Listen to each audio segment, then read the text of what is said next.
Good morning. It is Saturday morning.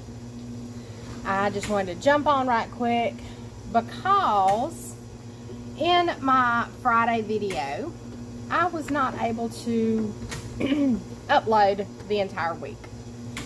I had filmed a little segment on Tuesday about some struggles and things that are going on. And when I made my video, my poor old computer said, this is too long. So I cut out my Tuesday segment. Now, this Tuesday segment had been on my mind, been on my heart a lot. And I didn't really want to cut it out because I had such a peace after I did that segment. But for the sake of getting the video out yesterday, I cut it out.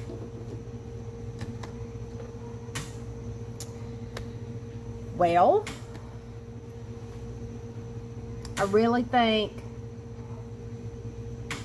I either need to get that out or there's someone that really needs to hear it because it's back on my mind. So, this is my Tuesday segment. Tuesday was June 27th. So, this is real. This is raw. It's different from anything I've done, but this was something that was in my heart that I needed to get out. Hopefully, if someone else needs to hear this, then it was done for the right reasons. I'm not asking for any kind of sympathy or anything like that. This is just life. It is a real struggle, and so many people go through this. So, y'all just watch my Tuesday segment. Enjoy my little chicken house chat. But know that I appreciate and love each and every one of you. I started this channel to help hold myself accountable. So maybe that's why this was put on my heart to tell you.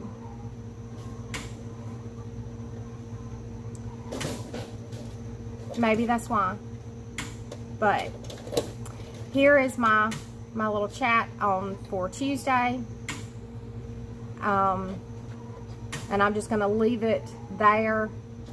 So until next time, I love you, and I'll see you later. Hey y'all, it is Tuesday. Thought I would give you a little update. Yesterday I took Mom to the doctor and she had a little heart monitor implanted just underneath the skin. Excuse me.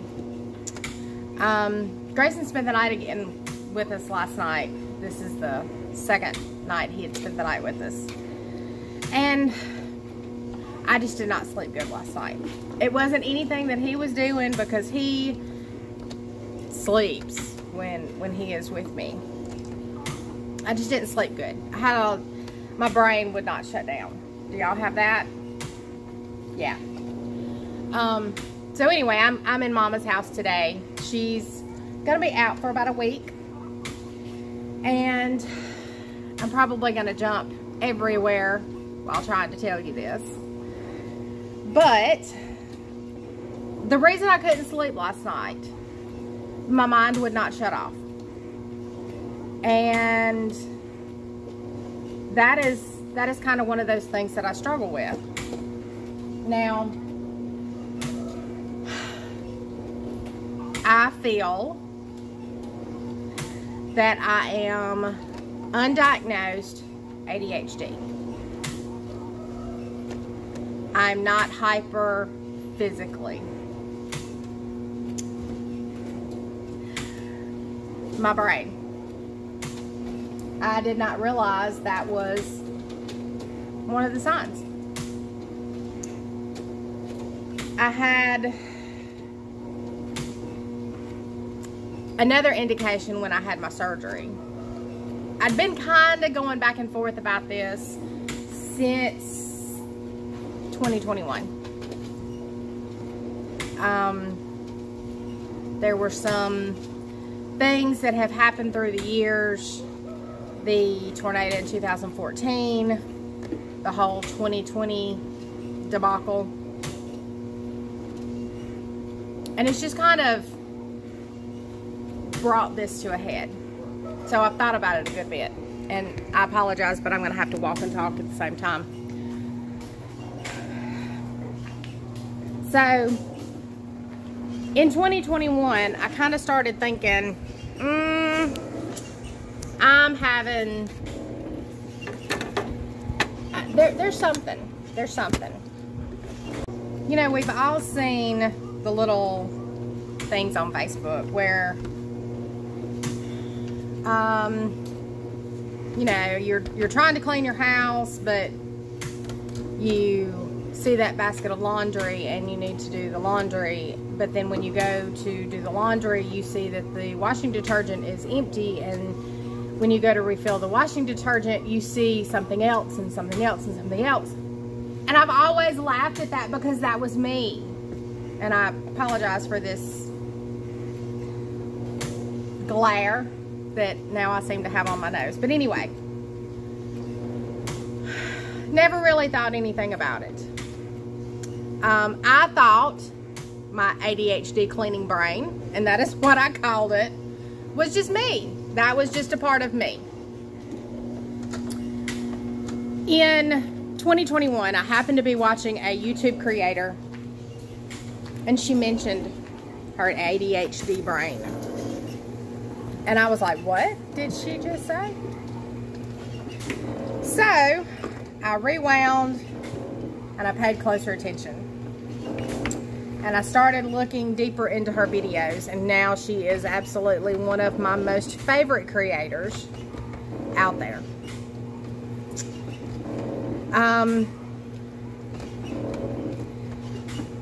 It's a thing. It is a thing. I can walk into my house, and I say it all the time. My house is a wreck. My house is a wreck. ADHD seems to breed chaos, and that's where I am. I have tried different techniques to try to get a handle on it, to try to do better, because I'm thinking it's me. And I guess it is, because I can't seem to do it, but I believe it's because of the ADHD.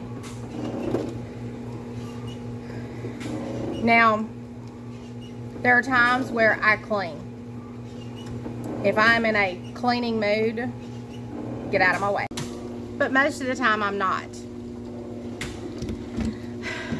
If I have to make myself clean, that's when we start with other things. I can look at my kitchen island. I know where everything should go. It's my house. But yet, I feel overwhelmed and practically paralyzed, and I can't do anything.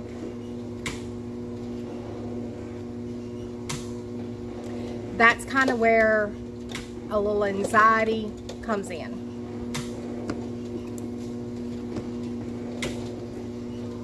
The other thing is, I look at it and I feel so bad. Why can't you be like everybody else? Everybody else keeps their house clean. Everybody else keeps on top of their laundry and their dishes, and they're sweeping and mopping and dusting, and they have a full-time job too. Then I beat myself up and there's that depression.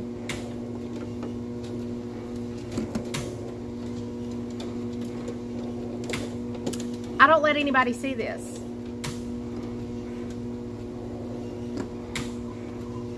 Everybody looks at me and my life is put together. It is far from it. After my surgery, I had a friend come over and Grayson was napping and he woke up and he had had an accident. And she said, I'll change him. I'll just tell me where his clothes are. And I panicked because they were in my bedroom where nobody sees. And I said, no, I'll get it in a minute. She was 5 minutes from walking out the door. And she's like, no, I got this. Just tell me where his clothes are. And I thought, okay, I will slip into the bedroom, get him some clothes.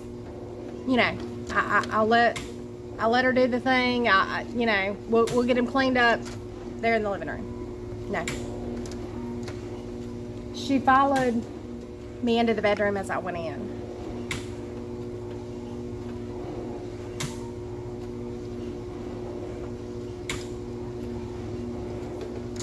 And that was the hardest thing to let her see. My failure.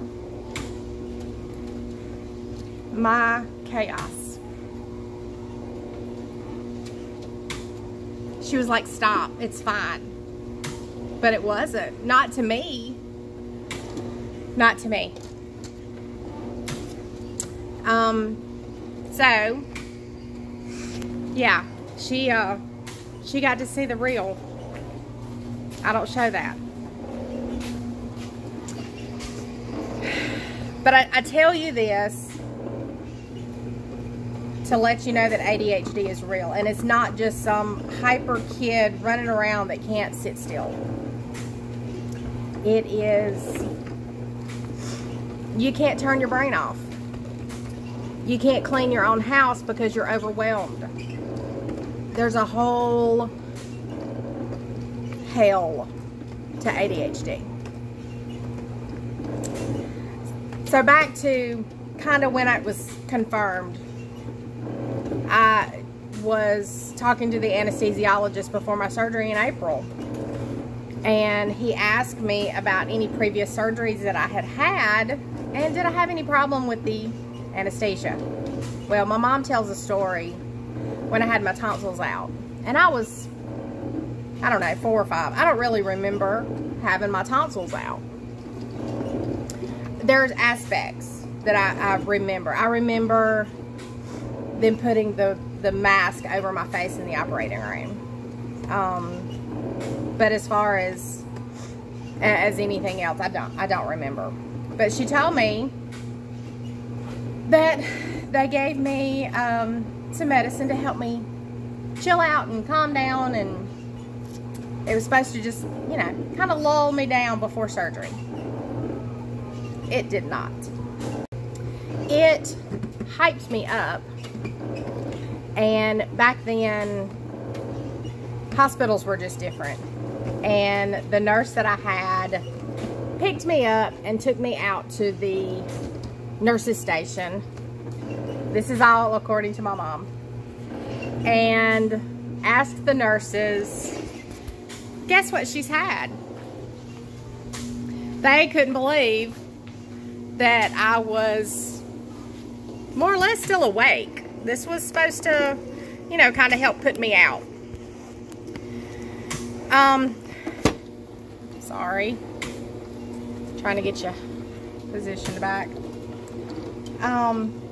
So when I got into surgery, I don't know, because I was a little hyped up if they had to give me more medicine. I don't really know. But after the surgery, my mom got back to me in recovery and into my room and everything, and I wasn't awake. And Mama would ask the nurses that would come in, you know, when is she going to wake up?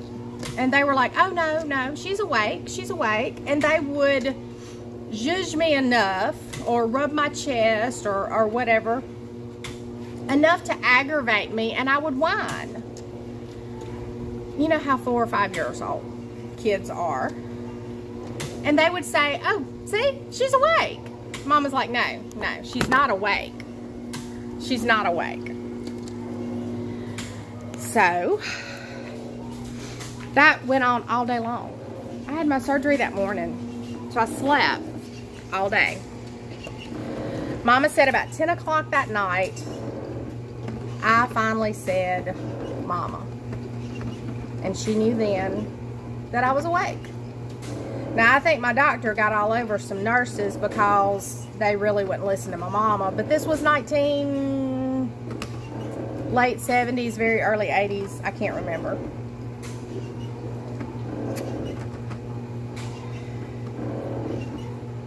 But I was telling my anesthesiologist this. And he kind of looked at me and he's like, I'm not trying to be nosy. I'm not trying to get up in your business. But were you diagnosed as an ADHD child? I'm like, no, I wasn't. But I have suspicioned it for a while now. You know, usually when kids get fever, they conk out, fall asleep on the couch. They're just lethargic. I was the opposite. When I got fever, and trust me, my mama toted a thermometer and Tylenol in her purse. She knew immediately if I had fever, strictly because of my actions. If I started acting out of character, running around a lot, or just not really acting myself, she would always drag out that thermometer. And then, boy, it did not matter where we were. I have been pulled off of many a softball field to have my temperature checked. But looking back, it was probably a sign. So, next time you hear ADHD or ADD, know there's a whole lot more behind it than just a kid running around and won't be still. So that's why I couldn't sleep last night, because my brain wouldn't turn off, because I kept running this through my mind. So I figured, if the good Lord put this on my heart that much, it was probably time to tell you about it.